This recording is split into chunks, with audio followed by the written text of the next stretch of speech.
Hello, everybody, and welcome to the 245th edition. Still find it amazing we've had 245 of these, Stan. 245th edition of the Frank and Stan Weekly Chat. And if you're following this on video or watching it on video, you'll see that Jan Allen has joined us. Hello, Jan. Hello, you okay? Hello. Thanks. Nice, Yeah. Dan. We'll be able to explain how I know Jan and the sort of stuff she's involved in a minute. But we always begin these chats with finding out how Stan is feeling this morning. So how are you today, Stan? Well, it's miserable, isn't it? The weather's just absolutely miserable. When the weather forecast said yesterday that there's going to be a change, it was going to be heavy rain. Is that opposed to the light rain we've had? The snow's so many Yeah, days. yeah. I just Um, The weather's definitely getting to me. yeah. Well, it's been for those of you, some people watch these back, months ahead. Sort of they review them. So we're in the last. So this is the last recording of 2025. So we're in the middle of December, and it's rained for the last I don't know how long now.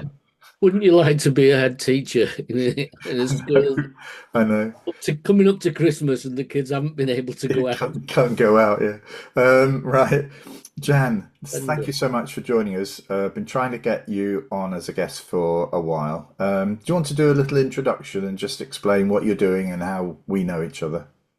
Yeah, so my career's mainly been in Manchester, Salford, and latterly I was head teacher in a secondary school in Rochdale.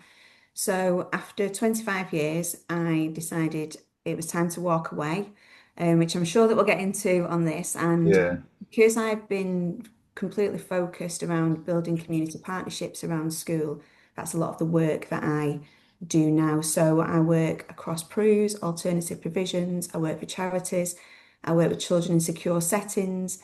And I can honestly say, Frank, I've probably learnt more in the 2.5 years since I left Headship than perhaps I did at certain points in my career. And I was a senior teacher for, well, that's got 17 years of my career as well. So, I think the thing that I mean, I say this about HMI, that it's really important that they understand the education ecosystem. If you're going to go into a school, it's very important, or a setting, that you understand where this sits in the, both in terms of how it feels, but also in terms of the linkages that exist within the community and the region, so that you understand, the sort of the sort of opportunities that exist, and also the level at which schools or leaders have actually grabbed those opportunities. So I suspect you're seeing a lot more of that now, aren't you? Some of that third sector work as well. yeah, and I think it's when I was a head teacher, I knew that I couldn't run the school. I was a head teacher for 8 years in a secondary school in Rochdale, and I knew that I couldn't run the school without the support of our community partners. So what we did was we made sure that we had about 4 or 5 community partners that we worked with consistently. And that was really beneficial because not only did it cement the school within the place, but what it also did was it engaged partners with what it was that we were doing. So it minimized any issues that we might be having, any external issues. I had people I could call on. There were people who knew the area who were able to give me really good advice about decisions that I might be making. There were people who might be able to make help with those soft landings that if I was making a decision about uniform or a decision about the school day, they could help me with that. And then for charities as well, charities only local charities don't get much money.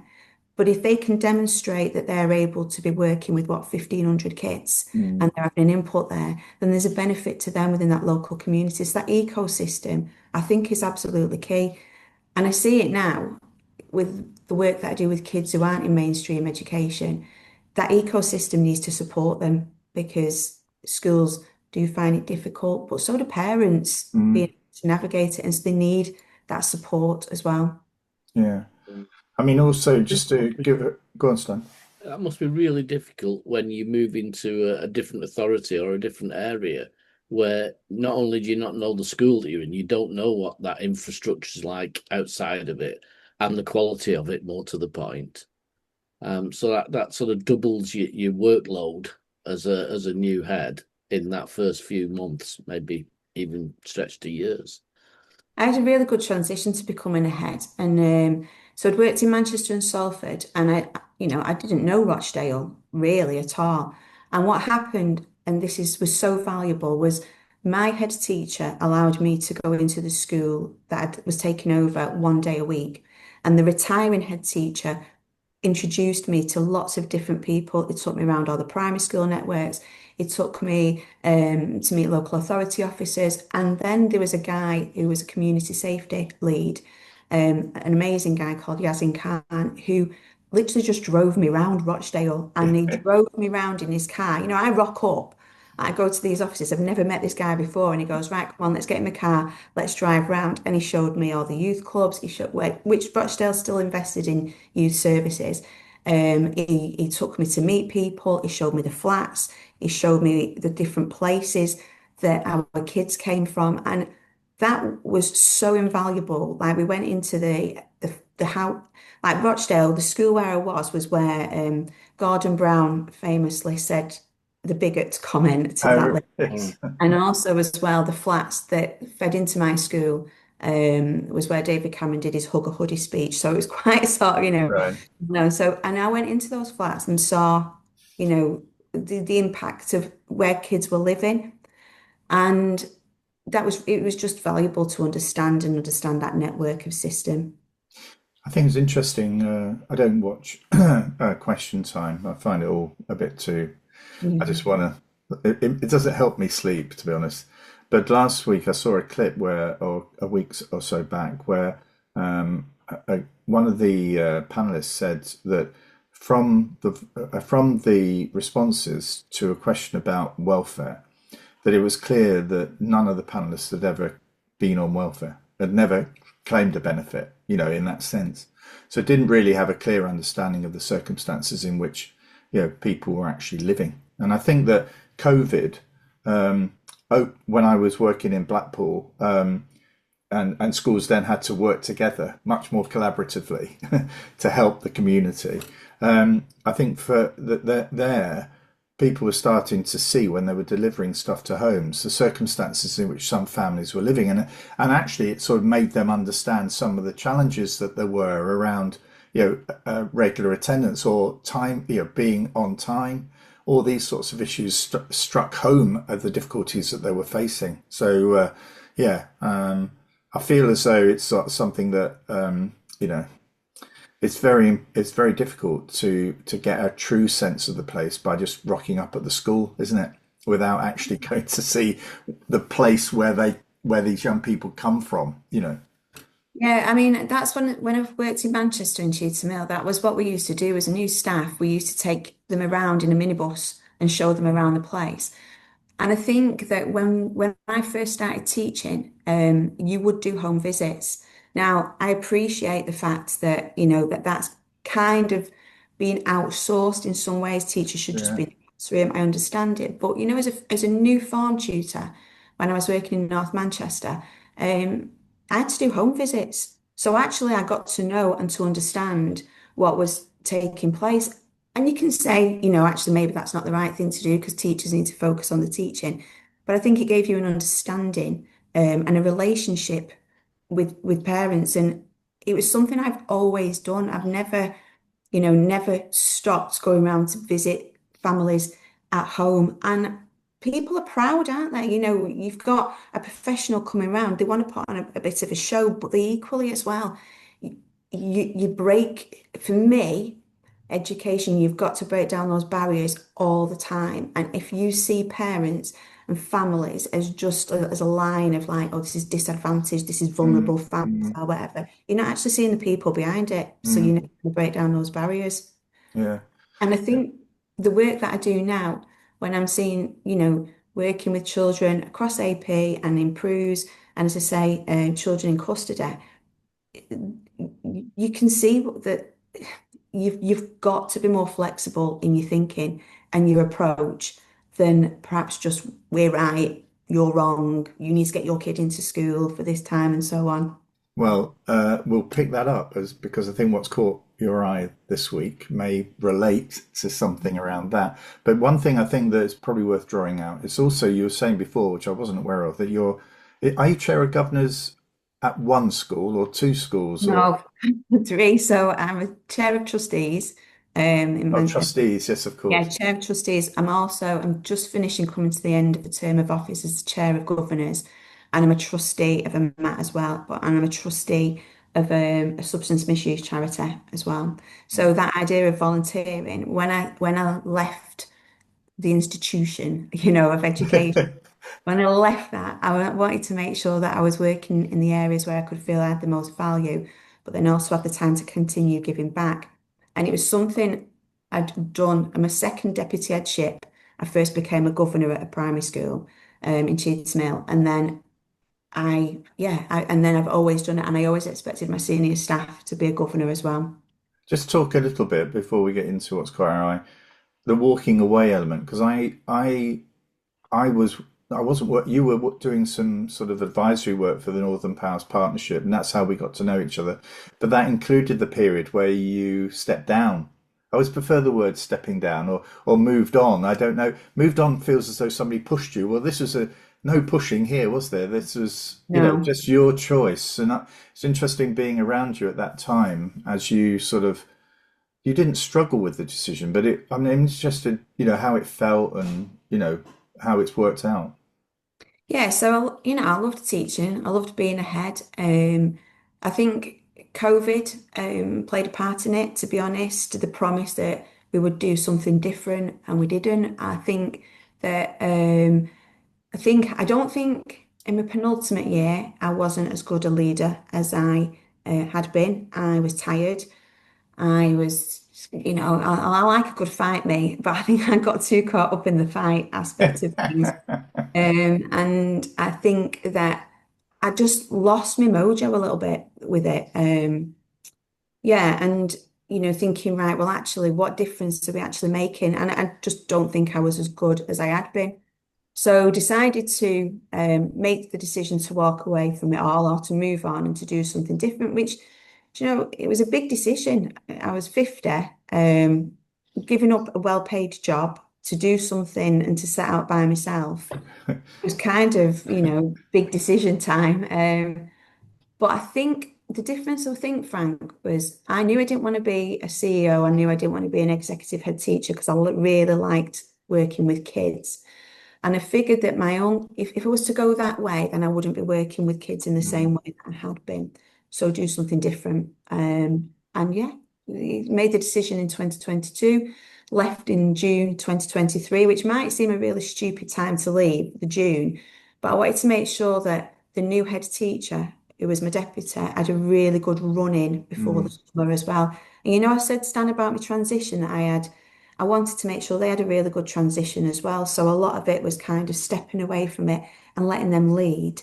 And I've been really fortunate that people have been very good, very generous with their time, been very helpful since I've moved away from it. And you realise that there's a lot of really good people on the edges of education who are willing to help you. And I feel, yeah, really valued in my work. I have loads of different contracts that I work on, but it's in that area of kids perhaps who might not have succeeded in mainstream school and working with them and their families.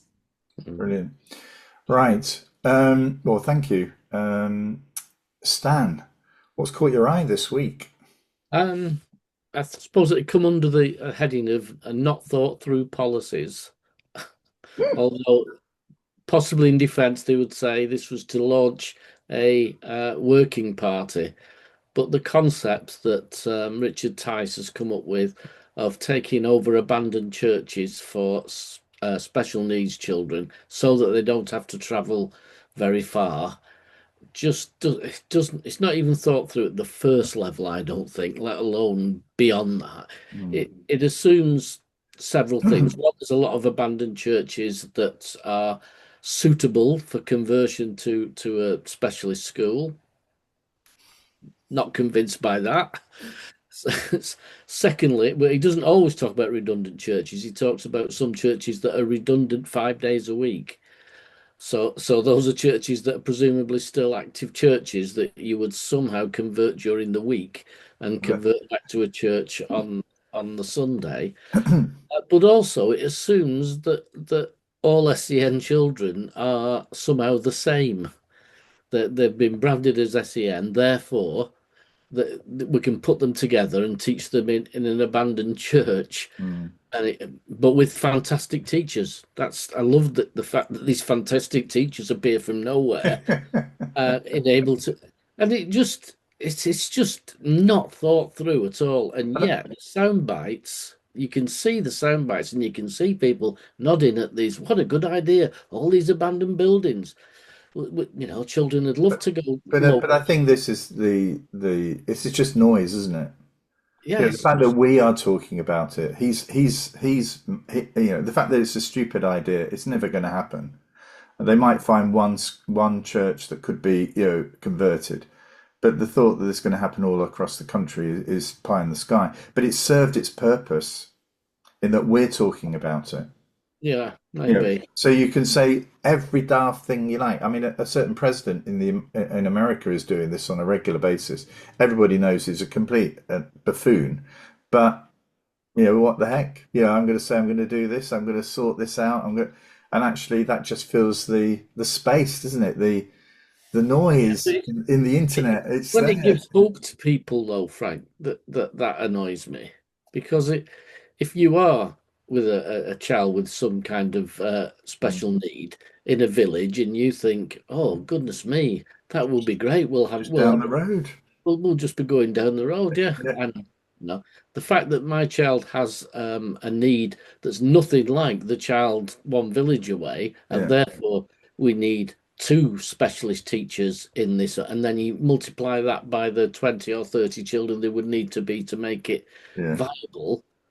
It, it's yeah, just not thought yeah. through at No. all. Got a view, Jan? Yeah, I think it's a sound bite, and it's you can see people going, oh yeah, we need to do something different. We need to be, we need to be looking differently at special educational needs. But let's think things through properly. Do you know what I mean? I think that's what it is. What we Yeah, need yeah, to yeah. really consider. I've I just got think this vision of them putting hoists above pews, or do you know what I mean? Or even sort of creating sensory spaces I within know, there. when's the The most last special? expensive buildings to convert Mm, are old churches because they're massive, they're yeah. cold. Yeah. Well, the thing You is, start to look at the materials they built of, that's going to cause, yeah. I mean, accessible. I'd like to know the last school he visited. Forget, Well, whatever type of school. in his It'd speech, be he somewhere in claimed Dubai, I suspect. he's spoken to lots of head teachers, including head teachers of mainstream schools with special units attached. So he's spoken to plural of that. I'd That's like to know. I think those colleagues should be named, not yeah. shamed, And but he's spoken to named. lots of heads. He's also got children with disabilities in his family, which that's the phrase he kind of used. Then says we shouldn't be calling them disabilities. We should be calling them differently abled or Yeah, something, yeah, yeah, another term. But it's just rubbish. yeah. It's just basically rubbish. The Well, only thing I would agree with is, and it goes back to a paper I did for the local authority, well, it's probably 20 years ago now, when they looked at the cost of sending children to alternative provision outside of the county, which was incredibly expensive. Meanwhile, they were closing children's homes in to save money in the county. And I sort of did some analysis on it and said, but if you developed some of these, you would actually save yourself a lot of money by bringing these provisions in house. You know, you've got health, you've got social, you've got education, all within the county. Why would you be posting a child out yeah, hundreds of miles away to get that provision and pay, well, in one case, almost £1 million a year? yeah. Um, right, Jan, what's caught your eye this week? Um, on X has been the response to the Mossbourne Victoria Park Academy review, and it just highlighted for me when you know the binary views that are held within education, and it's where was all the nuance. And you know, I represented secondary heads on the safeguarding board in Rochdale for the 8 years I was head teacher, and I also sat on the complex safeguarding team as well. And what struck me was if there'd have been a review where all social workers were like going, no, this is wrong, we're not accepting this, then I think we would be outraged by that. And then I just kind of thought, but then when people are putting different viewpoints across, it doesn't help when people are going, oh, you're wrong, you're stupid, you're abusing people, and there's no nuance in the conversation, and that used to drive me mad that, you know, you can have really good behaviour in a school and be inclusive. They're not mutually exclusive. And I think that it just struck me as that it's the loudest voices over and over again, although I did really quite enjoy watching the guy, Jim Gamble, kind of responding. It didn't just shut up, it was like back and back and back and back. Yeah, he wasn't going to, I mean, No. all credit to him, because in a way it'd be very easy, wouldn't it, in that sort of position to just let the report read for itself. But actually, the critics, and we probably do need to talk about one or two of the high profile critics, that he was basically making them look really, I think, quite cheap Yeah, and ill-informed, and as he said, ideologically, suggested, ideologically driven, rather than looking at what the evidence was saying. Um, yeah, and I think, you know, when you look at sort of his background and the stuff that he's done and the decisions that he's made, you know, he was head of CEOPS, wasn't he? yes. You know, that background, he's got knowledge. And you know, going back to what I said to you earlier, my knowledge and my learning has been enhanced over the past 2.5 years, particularly in SEN, by people who aren't a teacher. And that, Mhm. you know, and I thought I knew a lot, and I probably did. And we were really inclusive as a school, but I've learned so much more. So I don't think we should just be dismissing voices outside of education. You know, and then there's a personal thing here for me as well. My niece has got complex special educational needs. And actually, you know, her nurse knows more about what is right for her Yeah. and perhaps other people do. So I just don't think we should be dismissing local voices of people who might not be an educationalist or a teacher. I think they enhance the conversation, and we should Yeah. be open to them. Go on, Stan. I thought the weakest thing of it was let's attack the research method then, rather than let's look at the evidence.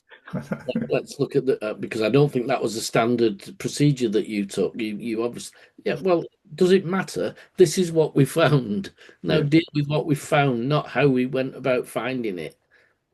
You know, I stopped reading the long Twitter thing because it was just like you say, black and white, one side of the fence or the other, and nobody willing to sort of reach over and say, well, maybe there are some things we need to adjust. Maybe But some schools are taking things too far. mm, You but know, we I always talk about that pendulum, don't we? no, but I actually read the whole report, and the author is very clear about what the benefits of sending your child to that school are for the vast majority of pupils.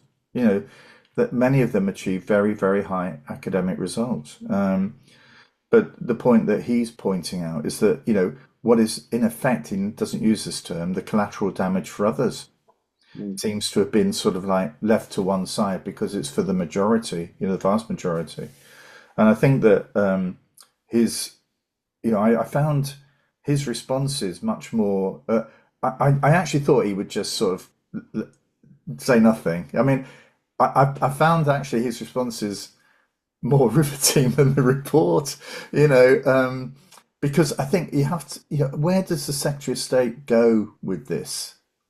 I think either, because we have one of the chief critics is the government's behaviour czar, and actually I read a tweet from that colleague this morning that talking about restorative practice, which is a completely different tone to what went previous to this. So clearly, I suspect there's been some reflection on his part, or someone's really given him a bollocking, and so there was a complete different tone this morning. You and actually, I do feel though that for me, I don't think that's going to be enough. I think that this is the response to it and the ganging up by some on that author is completely unacceptable. And I think that, you know, I think the Secretary of State needs to consider that position, and to see whether or not this is acceptable going forward.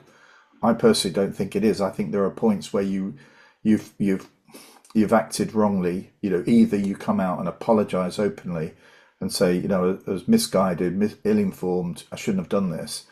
If not, I think somebody ought to step in. But what's caught my eye this week is because I think, like you, Jan and Stan, I was going to talk about Mossbourne, but I do some work. I can't at the moment because I'm a CEO, but I do some work for an organisation called Forum Strategy, and they basically are around trying to develop senior leaders within the Academy Trust world. And their sort of Termly magazine came out today, and I've got an article in it which just basically looks at the work of a guy called Sir John Tomlinson, who was the person who led Cheshire County Council education for a long period of time. He did a lot of work around the government. He was a bit of a free thinker, and talked about residential centres, Stan, as being a really crucial part of a child's experience. But he also developed something called the Schools Curriculum Award, and I've mentioned this before, but it was something I was particularly proud of when I was a head teacher in Cheshire, and we went for this award, and it was primarily around how can you convince an external assessor that actually you are really committed to using the full community, both in order as a curriculum resource, but also as a mechanism for drawing in expertise and interest from other people locally. And so I remember Alwyn Pugh, Stan, who's been on here a few times, who's always very, very good value as a guest on the Frankistan chat. He was our external assessor, and sort of getting through Alwyn was a big challenge. But yeah, we were successful. I think it was 1,700 schools that actually were awarded this Schools Curriculum Award. It's one of the proudest awards I as a senior leader ever got. And this article is trying to sort of reinstate the view that we need to strengthen community links and actually ensure that it's not about a model that worked well in X city being transported into Y city and thinking that it will work. So I think that for me, there's just reminded me of the importance of the work that you did, Jan. Continue to do, and the stuff that I tried to do way back. Those are still important themes, I think. Yeah, I think the thing to pick on that, Frank, is what you said about actually some of these what we would view as extreme ways of managing schools. Some work for the majority of children, and I always say if it works, then so be it. But don't think you can take that and drop it into a school where it possibly doesn't work, and then blame the school or the teachers for not making it work. It's what works in schools is what leaders and teachers commit to, whichever end of that spectrum it is. If everyone's committed to it, I would say in a large percentage of cases, that's enough to make it work. Jan, you were going to say?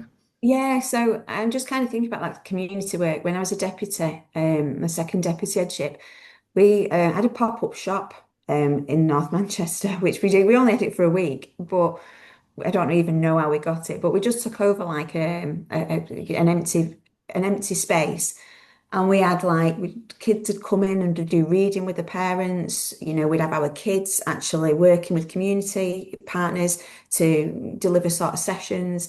And I think, it was one of those stupid ideas that I'd had was, I know, why don't we just have a shop for a week, which we eventually did Why it. not? We just did it. And then similarly, I saw the power of that because once you break down those walls of your school, and once you have that relationship with people, then I think you're ultimately doing something for the benefit of the kids and their families.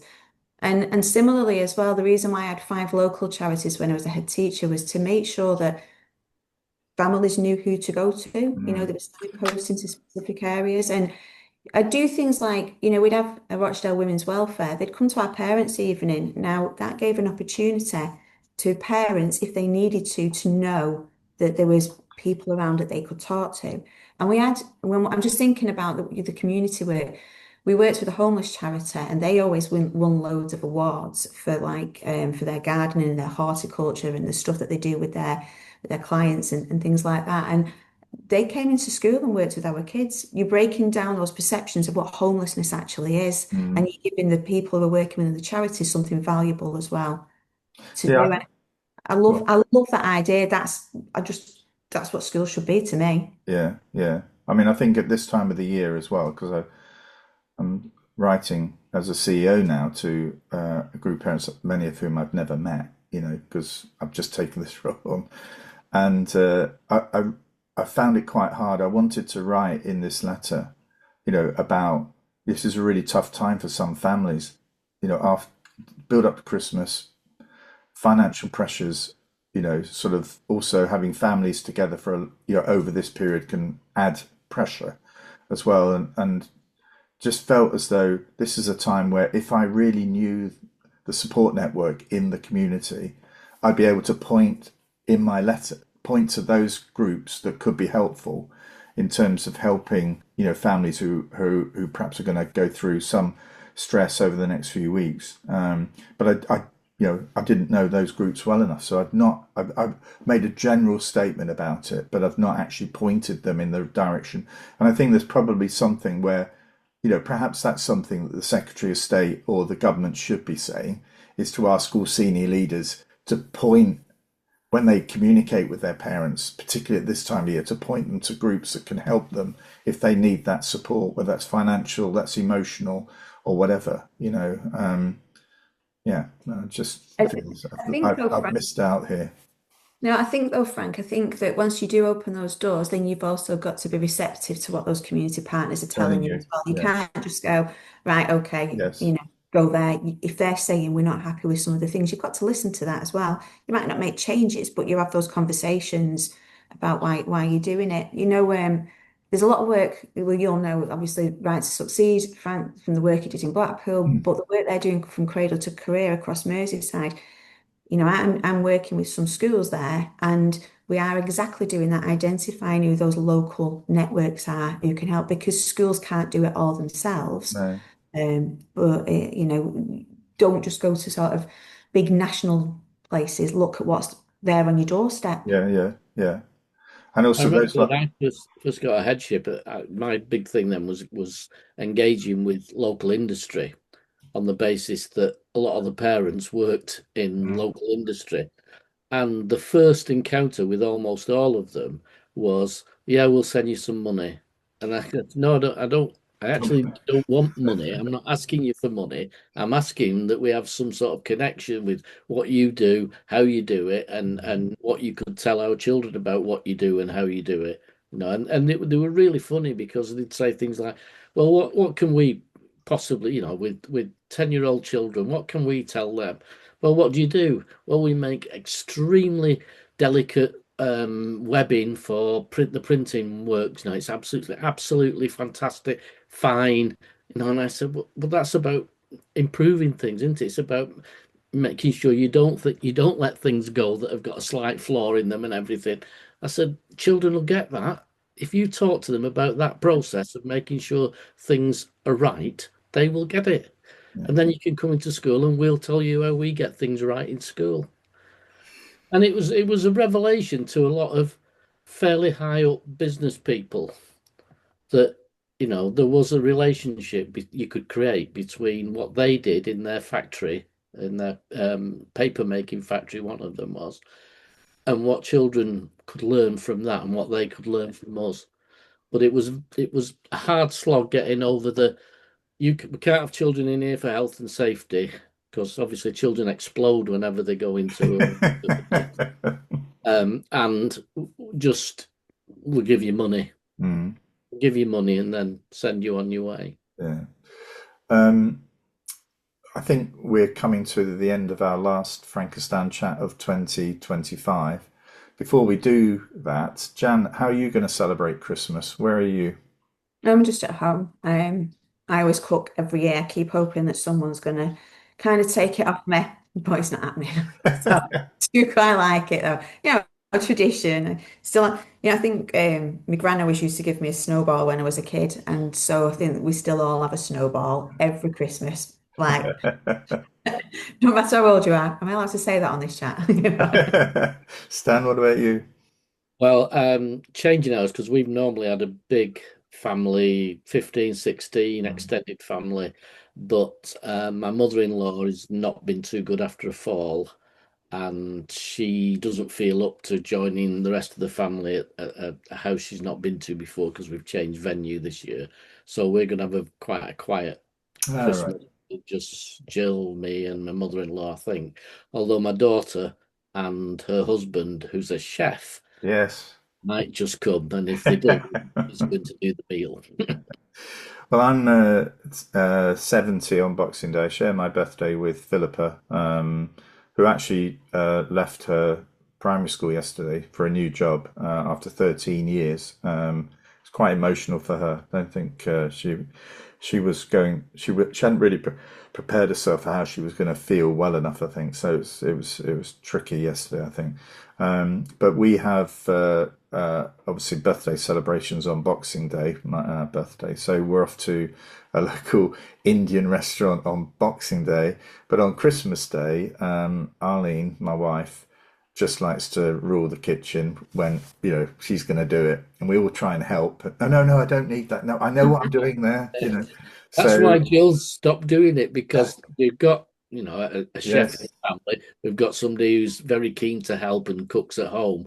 And as soon as they start saying, "Well, I could do that," it all falls I apart. know. I think our family would admit that Arlene is this Christmas dinner that she always manages to produce. How she does it, I don't know, but it's like the highlight of the year. So call out to her and to everybody else who's watched us and listened to us this year. We will do a review, Stan and I, early in 2026 as to the highlights of 2025. But I think I'm always struck. We had a message from a follower who is clear that they listen to the podcast, they watch the video, and it makes a contribution to their sort of professional development. So we are going to continue. We will hit 250. We've actually done that already if we include the spotlight editions, but we'll hit our 250th edition in the spring. And yeah, we'll roll forward until nobody's watching us or one of us falls over, Stan. So anyway, thank you for your support and your help this year, and it's been a pleasure to reach out to the world in this way. So thank you, Jan, for being a guest. Yeah. Thank you, Stan, and we'll see you all in 2026. Yeah. Thank Take you. care, everyone. Bye bye. Bye-bye.